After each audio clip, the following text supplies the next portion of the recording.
وہ ادا کرنے سے پہلے اس کی نیت ضروری ہے۔ روزہ ہے، فجر کی اذان سے پہلے نیت کرنا ضروری ہے کہ یہ میں روزہ رکھا ہے۔ نیت یہ دل کی حالت کا نام ہے، زبان کے الفاظ کا نام نہیں ہے۔ دل میں یہ ارادہ کر لیا کہ میں روزہ رکھ رہا ہوں تو وہ نیت ہے۔ وَبِصَوْمِ غَدٍ نَوَيْتُ مِنْ شَهْرِ رمضان، یہ جو الفاظ نیت کے بیان کیے جاتے ہیں، کیلنڈروں پہ لکھے جاتے ہیں، یہ الفاظ کسی حدیث سے ثابت نہیں ہیں، اور اس کا ترجمہ بھی، اس کے الفاظ بھی اگر دیکھے جائیں تو دیکھنے سے محسوس ہو جاتا ہے کہ حدیث نہیں ہو سکتی۔ بندہ روزہ تو رکھتا ہے آج، نیت کرتا ہے کل کے روزے کی۔ وَبِصَوْمِ غَدٍ، کل آنے والا جو روزہ ہے، نویت، میں اس کی نیت کر رہا ہوں، روزہ آج رکھ رہا ہے۔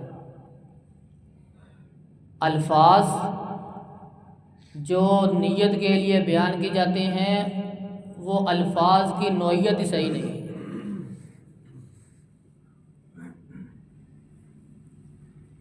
کیونکہ یہ حدیث نہیں ہے، الفاظ کوئی بھی ہو سکتے ہیں۔ نیت دل کا ارادہ ہے، زبان سے اقرار ہوتا ہے، تو یہ الفاظ حدیث میں ثابت نہیں۔ دل میں ارادہ کر لو، بسم اللہ الرحمن الرحیم پڑھو، کھانا کھا لو، بس یہی نیت ہے۔ سحری کھایا کرو، آپ علیہ السلام نے فرمایا یہ جو سحری ہے، سحری کا کھانا، اس میں برکت ہے۔ جب بندہ سحری کا کھانا کھاتا ہے تو اللہ رب العزت کھانے والے کے اوپر اپنی رحمت نازل کرتا ہے۔ وہ سحری کھانا کھا رہا ہوتا ہے، اللہ کی رحمت نازل ہو رہی ہوتی ہے۔ بندہ سحری کا کھانا کھاتا ہے، فرشتے، اللہ کے فرشتے جماعت در جماعت، گروہ در گروہ اس کے حق میں دعائیں کرتے رہتے ہیں۔ یہ بابرکت کھانا ہے، کوشش کریں کہ اس کو کھایا کریں، کچھ نہ کچھ سحری کے کھانے میں ہونا چاہیے۔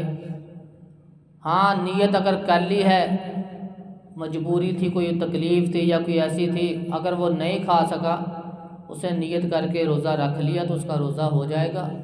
لیکن سحری کا کھانا پانی کا گھونٹ ہی بھر لے، اگرچہ پانی کا گھونٹ ہی کیوں نہ ہو، سحری میں کچھ نہ کچھ کر لینا چاہیے، کھا لینا چاہیے، پی لینا چاہیے، تاکہ اللہ کی جو برکتیں ہیں، اس کی رحمتیں ہیں، جو فرشتوں کی دعائیں ہیں، وہ بھی ہمیں حاصل ہو سکیں۔ اللہ رب العزت سے دعا ہے کہ اللہ رب العزت ہمیں اپنا رمضان رسول اللہ صلی اللہ علیہ وسلم کے طریقے